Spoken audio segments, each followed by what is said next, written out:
पाप और अपराध में कोई अंतर है? हाँ, अंतर है। जैसे हम जा रहे हैं और हम चूक गए और पैर किसी जीव पे पड़ गया अनजाने, ये पाप है।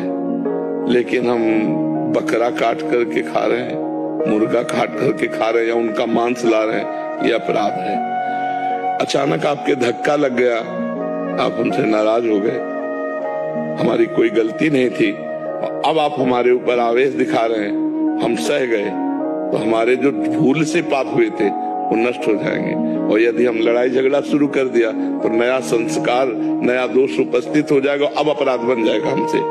किसी संत की निंदा कर देना, धर्म के विरुद्ध आचरण करना, शास्त्र के विरुद्ध आचरण करना, ये सब अपराध के अंतर्गत आएगा।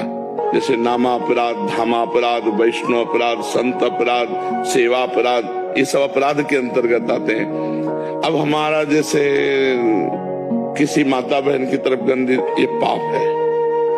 शराब पीना पाप है, जुआ खेलना पाप है, हिंसावृत्ति, ये सब, तो ये कुछ पाप और अपराध सगे भाई जैसे हैं। और इनका जब तक भगवान में बुद्धि नहीं लगती, विवेक नहीं जागृत होता, तब तक सबसे होते रहते हैं। कोई ऐसा नहीं कि एक व्यक्ति ही कोई पापी है या अपराधी है, हम सब हैं, छोटे बड़े।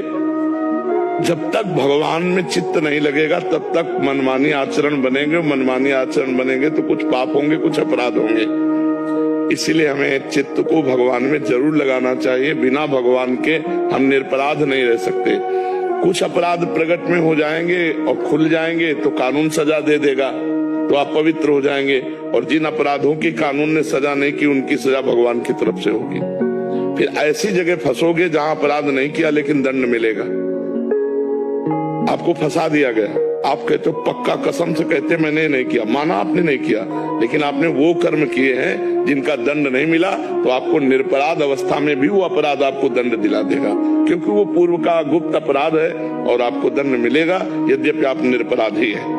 एक केस में जिसमें फंसे उसमें निरपराध है, लेकिन आपके ऐसे केस पड़े हुए हैं जिनका कानून के द्वारा दंड नहीं मिला और आपने प्रायश्चित नहीं भोगा, तो वो आपको कहीं न कहीं फंसा देंगे, कहीं न कहीं आपको दंड दे देंगे। इसलिए जल्दी से जल्दी प्रायश्चित कर लेना चाहिए। भगवान का नाम कीर्तन सब पापों को नष्ट करता है। रोज आधा घंटा, 1 घंटा ताली बजाकर अपने घरे में कीर्तन करो। नाम संकीर्तनम यस्य सर्व पाप प्रणाम।